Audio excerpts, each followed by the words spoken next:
الحمد لله رب العالمين والصلاة والسلام على سيد المرسلين وعلى آله وأصحابه أجمعين أما بعد الذين يبلغون رسالات الله ويخشونه ولا يخشون أحدا إلا الله وكفى بالله حسيبا صدق اللہ العظیم۔ عزیزان گرامی، اللہ تعالیٰ کے اسماء حسنہ کی اس نشست میں انشاءاللہ ہم اللہ تعالیٰ کی ایک صفت اور اللہ تعالیٰ کا ایک نام جو قرآن پاک میں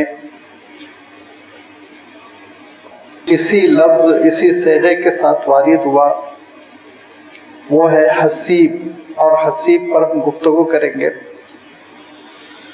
اس سے پہلے کہ لفظ حسیب کی تشریح آپ کی خدمت پہ رکھی جائے، یہ بات آپ کے سامنے وضاحت کے طور پر میں رکھ دوں کہ اللہ تعالیٰ کی یہ جو نام ہیں جن کو ہم اسماء حسنہ کہتے ہیں، جو دراصل اللہ تعالیٰ کی صفات کو بتاتے ہیں، اس کے فنکشنز کو بتاتے ہیں، یہ دراصل کوئی انسان، کوئی بندہ خود اپنی جانب سے تجویز نہیں کر سکتا۔ یا تو یہ قرآن مجید میں اللہ تعالیٰ نے نازل فرمائے ہوں، یا پھر یہ کہ کسی حدیث صحیح میں اس کی روایت کی گئی ہو۔ ٹیکنیکلی اصطلاحی طور پر کہتے ہیں کہ اسماء حسنہ توقیفی ہے، کہ جیسے کتاب و سنت سے ہم نے سنا ویسے ہی ہم استعمال کریں گے، اپنی طرف سے ہم کوئی نام نہیں بنا سکتے۔ اور اس کی مثال میں یوں عرض کرتا ہوں کہ اللہ تعالیٰ نے ارشاد فرمایا الرحمن علم القرآن خلق الانسان علمہ البیان۔ علمہ سے لفظ بنتا ہے معلم، لہذا کوئی اللہ تعالیٰ کو معلم کہہ کے نہیں پکار سکتا، کیونکہ لفظ معلم اللہ کے لیے قرآن پاک میں بھی نہیں آیا، احادیث میں بھی نہیں آیا، جبکہ معلم ہوتا ہے علم دینے والا، لیکن اجازت نہیں ہے کہ آپ اللہ کو معلم کہہ کے پکاریں۔ تو جو نام اللہ تعالیٰ کا قرآن مجید میں وارد ہوا یا کم سے کم احادیث صحیحہ میں ذکر آیا ہو، وہی نام اسماء حسنہ میں ہوتا ہے۔ اور یہ اسماء حسنہ جیسے کہ میں عرض کر چکا ہوں کہ دراصل معرفت خداوندی کی کنجی ہے۔ اللہ تعالیٰ کی معرفت کیسے ہمارے دلوں میں پیدا ہو، اس کے لیے جو شاہراہ ہے، اس کے لیے جو طریقہ کار ہے، وہ یہ کہ اللہ کے اسماء کو ہم سمجھیں۔ وہ رحمان ہے، وہ رحیم ہے، وہ مالک الملک ہے، وہ قادر ہے، وہ قدیر ہے، وہ مقتدر ہے، وہ اللہ الذی لا الہ الا هو الملک القدوس السلام المؤمن المہیمن العزیز الجبار المتکبر سبحان اللہ عما یشرکون هو اللہ الخالق البارئ المصور لہ الاسماء الحسنى۔ جو اللہ کے نام قرآن پاک میں وارد ہوئے ہیں، ان ناموں کو جب ہم سمجھیں گے، ان پہ غور کریں گے، تو ہم دیکھیں گے کہ جب ان ناموں پر ہم تدبر کریں گے، ان الفاظ پہ غور و فکر کریں گے، تب ہم کو اللہ تعالیٰ کی صفات کا اندازہ ہوگا۔ وہ رحیم ہے تو کیسا رحیم ہے، وہ رزاق ہے تو کیسا رزاق ہے، وہ خالق ہے تو اس کی تخلیق کیسی ہے، مخلوقات کو اس نے کیسے پیدا کیا، وہ مصور ہے، صورتیں کیسے عطا کی، اور وہ باری ہے، آئیڈینٹی کیسے دی سب کو، ساری مخلوق کو، وہ رب ہے، سب کی ضروریات کی وہ کیسے تکمیل کرتا ہے۔ آپ یقین جانیے کہ یہ اسماء حسنہ پر تدبر کرنے سے پوری ایک سائنس کی دنیا وجود میں آ جاتی ہے، اور اللہ تعالیٰ سے محبت بڑھتی ہے، قربت بڑھتی ہے۔ اسی لیے ان اسماء حسنہ سے تعلق رکھنا، ان پہ تفکر کرنا، ان پہ تدبر کرنا۔ اللہ کے رسول صلی اللہ علیہ وسلم نے جنت جانے کا ایک راستہ بتایا۔ ان للہ 99 اسما فمن احصاها فقد دخل الجنہ۔ جو ان ناموں کو سمجھ لے گا، ان کے تقاضوں کو سمجھ لے گا، اور جو ان پر تدبر کر کر ان کے مفہوم تک پہنچے گا، تو فرمایا جنت میں داخل ہو گیا، فقد دخل الجنہ۔ اسی لیے اس بات کا اہتمام ہونا چاہیے کہ اسماء الحسنہ کو ہم سمجھنے کی کوشش کریں۔ یہ اللہ تعالیٰ کے ذکر کی ایک بہت اونچی نشست ہے، بہت اونچا مقام ہے کہ اللہ کے اسماء پر غور کیا جائے۔ پھر یہی وہ اسماء الحسنہ ہیں جو قرآن پاک میں بکثرت آئے ہیں، تقریباً آیتوں میں آپ دیکھیے وہ آیتیں ختم ہوتی ہیں ان اللہ غفور الرحیم، ان اللہ عزیز الحکیم وغیرہ وغیرہ۔ تو ہم قرآن مجید کو بھی کما حقہ نہیں سمجھ سکتے جب تک کہ ان اسماء کو ہم نہ سمجھے۔ قرآن فہمی کے لیے بھی یہی ایک ذریعہ ہے۔ اور آپ یہ بھی دیکھیں کہ اللہ تعالیٰ ارشاد فرماتا ہے کہ لَوْ الْأَسْمَاءُ الْحُسْنَى فَادْعُوهُ بِهَا، اللہ کے پیارے پیارے ناموں کے ذریعے سے ہی دعا کرو، اس کو رازق پکار کے، رحیم پکار کے، اس کو خالق پکار کر، احسن الحاکمین پکار کر، احسن الخالقین پکار کر، یہ سارے اسماء حسنہ پکار کر دعائیں کرو تو تمہاری دعائیں قبول ہوں گی۔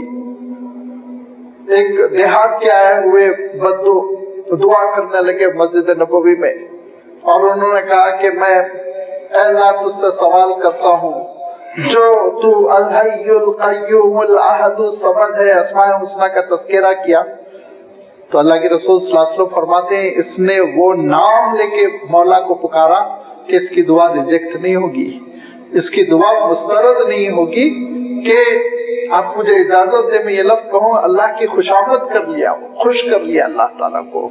لہذا ہماری دعاؤں کا سرمایہ بھی ہے، دعاؤں میں یہ اسماء حسنہ بھی ہم کو یاد ہونے چاہیے، ان کے ذریعے سے ہم دعائیں کریں۔ فَادْعُوهُ بِهَا، ان کے ذریعے سے تم دعاؤں کا اہتمام کرو۔ یہ وہ محرک ہے، یہ وہ داعیہ ہے جس کی وجہ سے ہم اسماء حسنہ کو سننے کے لیے یہاں جمع ہوتے ہیں، اس پہ تدبر کرتے ہیں، غور و فکر کرتے ہیں۔ جتنا ہمارے بس میں ہے اللہ تعالیٰ ہمارے سینوں کو کھول دے کہ ہم صحیح معنوں میں اس کو سمجھ سکیں۔ اور ہم نے کئی اسماء حسنہ پہ گفتگو کر لی جو قرآن مجید میں کثرت سے وارد ہوئے ہیں۔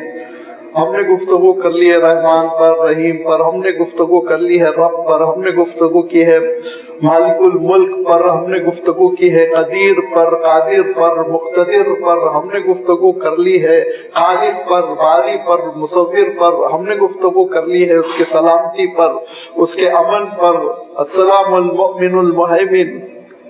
ایک دراز سلسلہ ہے، اور آپ حیرت کریں گے کہ مجھے بھی پہلے اندازہ نہیں تھا، لیکن ابھی جو تاثرات مل رہے ہیں دور دراز سے جو اس مجلس پہ نہیں آ سکتے، وہ میں بہت سوچ سمجھ کے لفظ استعمال کر رہا ہوں، وہ جس دیوانگی کا مظاہرہ کر رہے ہیں کہ ہم نے کبھی سوچا بھی نہیں تھا کہ اللہ تعالیٰ کی یہ شان ہے، اس کی یہ آن ہے، اس کی یہ بات ہے۔ اور ان سے سمجھ میں آ رہا ہے کہ واقعی اللہ کی کیا قدرت ہے، اللہ کی کیا ملکیت ہے، اللہ تعالیٰ کی کیا رحمت ہے۔ تو یہ بہت ہی مبارک سلسلہ ہے، اللہ کرے ہر محلے میں یہ سلسلہ شروع ہو جائے۔ اللہ کے ذکر کی ایک اچھی شکل ہے، قرآن فہمی کی ایک شکل ہے، دعاؤں کی قبولیت کی ایک شکل ہے، سب کچھ ہے اس میں۔